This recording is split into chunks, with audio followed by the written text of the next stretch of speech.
Welcome to the first ever virtual opening of BMEX. And for 2021, we are truly living up to the theme of resilience and growth through adaptation. This year, we are taking a virtual approach to something that has really become a very physical gathering type event. But it makes things a lot easier for you, a lot safer for you, and a lot more innovative for our participating manufacturers and small business people. In today's proceedings, we're going to hear from President of the BMA, Mr. John Marshall, and we will also hear from our featured speaker, the Honorable Ronald Toppin, Minister of International Business and Industry, as he declares BMEX 2021 officially open. Now, once open, you can visit the website at bma.bb. When there, you can win prizes, you can enjoy giveaways, and of course, take a look at all of the exhibits and meet your exhibitors as well. But without any further ado, let me introduce you to the President of the Barbados Manufacturers Association, Mr. John Marshall. Good morning. Welcome to BMEX 2021. Our theme this year is resilience and growth through adaptation. There's been no better example, I feel, of that theme than what we've had to accomplish this year with a virtual exhibition. Many of the exhibitors, members and associate groups of the Manufacturers Association have had to learn from scratch, many of them including ourselves here at RSPaints, how to deliver a virtual experience. And it's one that I do think that the attendees will enjoy, to be honest with you. And they will, when they log on to the BMEX website, they will get to see a variety of interactive features, including webinars and sampling and sale items and various other activities that will be put on by the exhibitors, and it will be a great experience for them. It will go on throughout the weekend. They'll be able to schedule their own time and when to log on. They no longer have to worry with the crowds and so on and everything, and remain safe and get from the exhibition what they would have normally have gotten, if not more, from a physical experience. This year, we will be listening a lot to our attendees through the virtual medium. Typically we look at the success of the exhibition based on gate receipts and other easy to count methods, but this year we really want to listen to our attendees as they interact with the features and let us know how we can make things better in the future. It's really going to be a great experience for all of us. I really wish to thank everyone who was associated with getting this exhibition going, particularly the Ministry of Industry and International Business and the Cultural Office attached to the Prime Minister's Office, and many other organizations, whether they be the associate members or full members of the association and other associations across the Barbados. We really do look forward to it, and it's going to be a great weekend, a very busy weekend for us, and we look forward to seeing everyone there. Thank you. Thank you so much, Mr. Marshall. And now we present today's featured address virtually, as presented by our featured speaker, the Honorable Ronald Toppin. It is a distinct pleasure for me to make these brief remarks to signal the commencement of another exposition of the Barbados Manufacturers Association. Let me commend the executive team of the BMA for delivering yet again a forum for the island's producers to showcase their goods and services, especially within the climate of great anxiety and uncertainty. I do not have to re-emphasize what we already know, that COVID-19 has significantly altered how we work, live, and play. And so the theme for this year's BMEX, Resilience and Growth via Adaptation, is more than a nod to the concept of sustainability. It is a call to action, to do what we must do to build an industrial sector that takes our manufacturing sector to new heights. This new engine of growth will be an exciting mix of technology, research and development, robotics, science, innovation, and sustainability.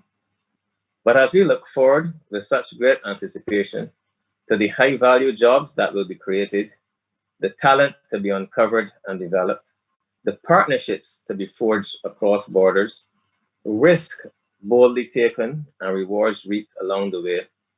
Let us not forget how our manufacturing sector has been our mainstay over the years. The sector has for many years provided employment for approximately 10,000 people, almost half of whom are women. It accounts on average for over 500 million US dollars in foreign exchange earnings each year through domestic exports. But it has the capacity to do much more. And so my ministry is actively pursuing measures for this sector to double its export earnings by the year 2030.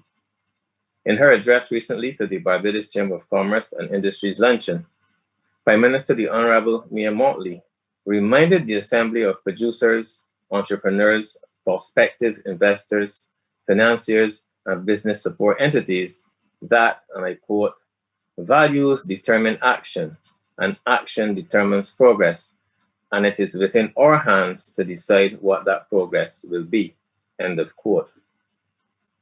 My ministry has resolved that progress in the manufacturing sector will be measured by specific deliverables, actions that will turn an ailing, fragile, but stubborn and resilient sector into a thriving, throbbing community of investors, innovators, and producers, technology-driven, where decisions are based on data and research, where young people are part of the C-suite of the executives making those decisions and sealing those business deals that will get us to our ambitious but very doable export target. So let me highlight what are some of those actions that we are undertaking. Ever mindful that we need high quality goods if we are to be able to compete at home and abroad, we are, through the Barbados Investment and Development Corporation, constructing a HACCP compliant and SPS certified lab and shared use facility that will afford our food producers the capacity and the certification necessary to enter and compete in international markets. This issue of sanitary and phytosanitary certification has been a major challenge that has impeded our exports to the EU market for a number of years. As we move towards the completion of this facility by the middle of 2022, we will also be putting in place the necessary legislation to support this initiative. COVID-19 rattled our supply chains and reminded us that we are extremely vulnerable to external economic shocks. The resilience that we talk about must be seen in our supply chain, and so I have asked that we accelerate our search for additional sources of raw materials for our manufacturing sector. Through our recent engagements in Guyana, we have been able to identify a number of very promising leads for the supply of woods, fruits, vegetables, and other construction materials. If this pandemic has shown us anything, it is that nothing stands still, as well as that circumstances are changing at blinding speed, and we have to act and not react. In light of this, I'm very pleased that efforts are underway to discover the best of what Barbados has to offer.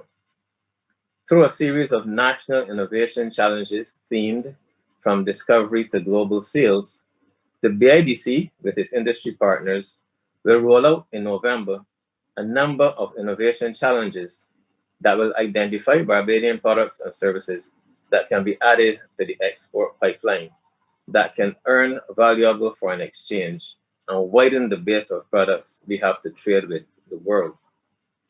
The first of these challenges will be in the beauty and personal care product sector, which is currently a 558 billion US dollar industry. When I speak of innovation, I must highlight the tremendous future which awaits us in the form of life sciences. Plans are underway to construct a life sciences park at Newton, and we expect that with a significant potential for foreign exchange earnings in this sector, Barbados' manufacturing sector will take a giant step, I might add, into the future of science and technology. As I reflect with great expectation on the immediate future of industry, I cannot do so without giving kudos to those who have given their sweat and labor for those traditional areas of enterprise like our garment and furniture sectors.